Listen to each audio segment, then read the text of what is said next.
Lettre 7. Voici, ma chère amie, le récit exact du souper le plus brillant que j'ai donné à l'époque où l'on parlait sans cesse de mon luxe et de ma magnificence. Un soir que j'avais invité 12 ou 15 personnes à venir entendre une heure du poète Lebrun, mon frère me lut pendant mon calme quelques pages des voyages d'Anacharsis. Quand il arriva à l'endroit où, en décrivant un dîner grec, on explique la manière de faire plusieurs sauces, il faudrait, me dit-il, faire goûter cela ce soir. Je fis aussitôt monter ma cuisinière, je la mis bien au fait, et nous convînmes qu'elle ferait une certaine sauce pour la poularde et une autre pour l'anguille. Comme j'attendais de fort jolies femmes, j'imaginais de nous costumer tous à la grecque, afin de faire une surprise à monsieur de Vaudreuil et à monsieur Boutin, que je savais ne devoir arriver qu'à 10 heures. Mon atelier, plein de tout ce qui me servait à draper mes modèles, devait me fournir assez de vêtements, et le comte de Parois, qui logeait dans ma maison rue de Cléry, avait une superbe collection de vases étrusques. Il vint précisément chez moi ce jour-là, vers 4 heures. Je lui fis part de mon projet, en sorte qu'il m'apporta une quantité de coupes, de vases, parmi lesquels je choisis. Je nettoyai tous ces objets moi-même, et je les plaçai sur une table de bois d'acajou, dressée sans nappe. Cela fait, je plaçai derrière les chaises un immense paravent que j'eus soin de dissimuler en le couvrant d'une draperie, attachée de distance à distance comme on en voit dans les tableaux du Poussin. Une lampe suspendue donnait une forte lumière sur la table. Enfin, tout était préparé jusqu'à mes costumes, lorsque la fille de Joseph Vernet, la charmante madame Chalgrin, arriva la première. Aussitôt je la coiffe, je l'habille. Puis vint madame de Bonneuil, si remarquable par sa beauté, madame Vigée, ma belle-sœur, qui sans être aussi jolie avait les plus beaux yeux du monde. Et les voilà toutes trois métamorphosées en véritables Athéniennes. Lebrun Pindare entre. On lui ôte sa poudre, on défait ses boucles de côté, et je lui ajuste sur la tête une couronne de laurier avec laquelle je venais de peindre le jeune prince Henri Lubomirski en amour de la gloire. Le comte de Parois avait justement un grand manteau pourpre qui me servit à draper mon poète, dont je fis en un clin d'œil Pindare, Anacréon. Puis vint le marquis de Cubières. Tandis que l'on va chercher chez lui une guitare qu'il avait fait monter en lyre dorée, je costume aussi monsieur de Rivière, frère de ma belle-sœur, Guinguenet et Chaudet, le fameux sculpteur. L'heure avançait, j'avais peu de temps pour penser à moi, mais comme je portais toujours des robes blanches en forme de tunique, ce qu'on appelle à présent des blouses, il me suffit de mettre un voile et une couronne de fleurs sur ma tête. Je soignais principalement ma fille, charmante enfant, et mademoiselle de Bonneuil, qui était belle comme un ange. Toutes deux étaient ravissantes à voir, portant un vase antique très léger et s'apprêtant à nous servir à boire.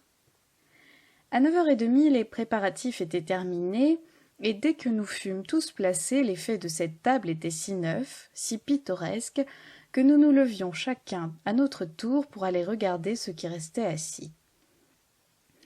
À 10 heures, nous entendîmes entrer la voiture du comte de Vaudreuil et de Boutin, et quand ces deux messieurs arrivèrent devant la porte de la salle à manger, dont j'avais fait ouvrir les 2 battants, ils nous trouvèrent chantant le chœur de Gluck, le dieu de Paphos et de Cnide, que monsieur de Cubières accompagnait avec sa lyre.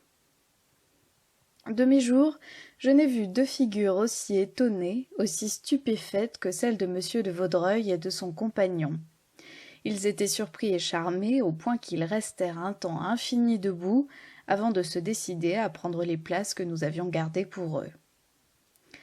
Outre les 2 plats dont je vous ai déjà parlé, nous avions pour souper un gâteau fait avec du miel et du raisin de Corinthe et 2 plats de légumes. À la vérité, nous bûmes ce soir-là une bouteille de vieux vin de Chypre dont on m'avait fait présent. Voilà tout l'excès. Nous n'en restâmes pas moins très longtemps à table, où Lebrun nous récita plusieurs odes d'Anacréon qu'il avait traduites, et je ne crois pas avoir jamais passé une soirée aussi amusante. Monsieur Boutin et monsieur de Vaudreuil en étaient tellement enthousiasmés qu'ils en parlèrent le lendemain à toutes leurs connaissances. Quelques femmes de la cour me demandaient une seconde représentation de cette plaisanterie. Je refusai pour différentes raisons, et plusieurs d'entre elles furent blessées de mon refus. Bientôt le bruit se répandit dans le monde que ce souper m'avait coûté 20 000 francs. Le roi en parla avec humeur au marquis de Cubières, qui fort heureusement avait été un de nos convives, et qui convainquit sa majesté de la sottise d'un pareil propos. Néanmoins, ce que l'on tenait à Versailles au prix modeste de 20 000 francs fut porté à Rome à 40 000. À Vienne, la baronne de Strogonoff m'apprit que j'avais dépensé 60 000 francs pour mon souper grec. Vous savez qu'à Pétersbourg, la somme est enfin restée fixée à 80 000. Et la vérité est que ce souper m'a coûté 15 francs. Ce qu'il y a de plus triste dans tout cela, c'est que ces indignes mensonges étaient colportés dans l'Europe par mes propres compatriotes, et la ridicule calomnie dont je vous parle n'est pas la seule dont on ait cherché à tourmenter ma vie. Témoin sévère que Lebrun Pindare m'adressa en 1789 et que peut-être vous ne connaissez pas. À Madame Lebrun. Cher Lebrun, la gloire a ses orages, l'envie est là qui guette le talent, tout ce qui plaît, tout mérite excellent, doit de ce monstre essuyer les outrages. Qui mieux que toi les mérita jamais? Un pinceau mâle anime tes portraits. Non, tu n'es plus femme que l'on renomme. L'envie est juste, et ses cris obstinés et ses serpents contre toi déchaînés, mieux que nos voix te déclarent grand homme. Mettant à part l'exagération avec laquelle le poète parle de mon talent, il reste malheureusement trop vrai que dès mon début dans le monde, je me suis vue en butte à la sottise et à la méchanceté. D'abord, mes ouvrages n'étaient point de moi. Monsieur Ménageot peignait mes tableaux et jusqu'à mes portraits, quoique tant de personnes à qui je donnais séance puissent naturellement porter témoignage du contraire. Ce bruit absurde ne s'en propagea pas moins jusqu'à l'époque où je fus reçu de l'Académie royale de peinture. Comme alors j'exposais au salon où l'auteur du Méléagre exposait aussi, il fallut bien reconnaître la vérité, car Ménageot, dont au reste j'appréciais infiniment le talent et même les conseils, avait une manière de peindre entièrement opposée à la mienne. Les tableaux de Ménageot sont parfaitement bien composés et d'un bon style historique. Ce peintre excellait dans la manière de draper. Son Léonard de Vinci, mourant dans les bras de François Ier, est très remarquable, mais ne vaut pas le Méléagre que l'on garde au Gobelin depuis nombre d'années pour l'exécuter en tapisserie. Monsieur Ménageot était un très bel homme, parfaitement aimable, spirituel et très gai. Aussi le recherchait-on dans la meilleure société. Quoique je fusse, je crois l'être le plus inoffensif qui ait jamais existé. J'avais des ennemis. Non seulement quelques femmes m'en voulaient de n'être pas aussi laide qu'elles, mais plusieurs peintres ne me pardonnaient pas d'avoir la vogue et de faire payer mes tableaux plus cher que les leurs.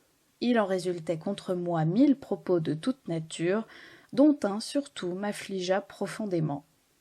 Peu de temps avant la Révolution, je fis le portrait de M. de Calonne, et je l'exposai au salon. J'avais peint ce ministre assis jusqu'à mi-jambe. Ce qui fit dire à mademoiselle Arnoult, en le regardant, madame Lebrun lui a coupé les jambes afin qu'il reste en place. Malheureusement, ce propos spirituel ne fut pas le seul auquel mon tableau donna lieu. Je me vis en butte en cette occasion à des calomnies du genre le plus odieux. D'abord, on fit courir 1000 contes absurdes sur le paiement du portrait. Les uns prétendaient que le contrôleur général m'avait donné un grand nombre de ces bonbons qu'on appelle papillotes, enveloppés dans des billets de caisse. D'autres, que j'avais reçus, dans un pâté, une somme assez forte pour ruiner le trésor. Enfin, 1000 versions plus ridicules les unes que les autres. Le fait est que M. de Calonne m'avait envoyé 4 000 francs en billets dans une boîte qui a été estimée 20 louis. Quelques-unes des personnes qui se trouvaient chez moi quand je reçus la boîte existent encore et peuvent le certifier. On fut même étonné de la modicité de cette somme, car peu de temps auparavant, M. de Beaujon, que je venais de peindre de même grandeur, m'avait envoyé 8 000 francs, sans qu'on s'avisât de trouver ce prix trop énorme. Toutefois, le canevas fourni, les méchants s'en emparèrent pour le broder. J'étais harcelée de libelles, qui tous m'accusaient de vivre en liaison intime avec M. de Calonne. Un nommé Gorgas, que je n'ai jamais vu ni connu et que l'on m'a dit être un jacobin forcené, vomissait des horreurs contre moi. Le malheur voulut que M. Lebrun, qui contre mon gré faisait bâtir une maison rue de Gros-Chenet, donna par là prétexte à la calomnie. Certainement, lui et moi, nous avions gagné assez d'argent pour nous permettre une pareille dépense. Cependant, certaines gens soutenaient que M. de Calonne payait cette maison. « Vous voyez, disais-je sans cesse à M. Lebrun, quels infâmes propos l'on tient. »« Laissez-les dire, me répondait-il dans une sainte colère. Quand vous serez morte, je ferai élever dans mon jardin une pyramide qui ira jusqu'au ciel, et je ferai graver dessus la liste de vos portraits. On saura bien alors à quoi s'en tenir sur votre fortune. » Mais j'avoue que l'espoir d'un pareil honneur me consolait peu de mon chagrin présent.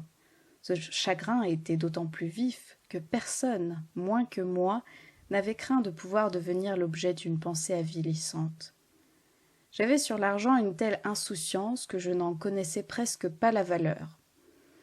La comtesse de la Guiche, qui vit encore, peut affirmer qu'étant venue chez moi pour me demander de faire son portrait, et me disant qu'elle ne pouvait y mettre que 1000 écus, je répondis que M. Lebrun ne voulait point que j'en fisse à moins de 100 louis. Ce défaut de calcul m'a été fort désavantageux pendant mon dernier voyage à Londres. J'oubliais constamment que les guinées valaient plus d'1 louis, et pour mes portraits, entre autres pour celui de Madame Canning, je faisais mon compte comme si j'étais à Paris. Tous ceux qui m'entouraient, de plus, savent que M. Lebrun s'emparait en totalité de l'argent que je gagnais, me disant qu'il le ferait valoir dans son commerce. Je ne gardais souvent que 6 francs dans ma poche. Lorsque, en 1788, je fis le portrait du beau prince Lubomirski, alors adolescent, sa tante, la princesse Lubomirska, m'envoya 12 000 francs, sur lequel je priai M. Lebrun de me laisser 2 louis, mais il me refusa, prétendant avoir besoin de la somme entière pour solder tout de suite un billet. Il était plus habituel au reste que M. Lebrun toucha lui-même, et très souvent il négligeait de me dire que l'on m'avait payé. Une seule fois dans ma vie, au mois de septembre 1789, j'ai reçu le prix d'un portrait. C'était celui du bailli de Crussol, qui m'envoya 100 louis. Heureusement, mon mari était absent, en sorte que je pus garder cette somme, qui peu de jours après, le 5 octobre, me servit pour aller à Rome. Mon indifférence pour la fortune tenait sans doute alors au peu de besoin que j'avais d'être riche. Ce qui rendait ma maison agréable, n'exigeant aucun luxe, j'ai toujours vécu fort modestement. Je dépensais extrêmement peu pour ma toilette. On me reprochait même trop de négligence, car je ne portais que des robes blanches, de mousseline ou de linon, et je n'ai jamais fait faire de robe parée que pour mes séances à Versailles. Ma coiffure ne me coûtait rien, j'arrangeais mes cheveux moi-même, et le plus souvent je tortillais sur ma tête un fichu de mousseline, ainsi qu'on peut le voir dans mes portraits à Florence, à Pétersbourg et à Paris, chez M. de Laborde. Dans tous mes portraits, enfin, je me suis peinte ainsi, excepté dans celui qui est au ministère de l'Intérieur où je suis costumée à la grecque. Certes, ce n'était pas une telle femme que pouvait séduire le titre de receveur général des finances, et sous tout autre rapport, M. de Calonne m'a toujours semblé peu séduisant, car il portait une perruque fiscale. Une perruque. Jugez comme, avec mon amour du pittoresque, j'aurais pu m'accoutumer à une perruque.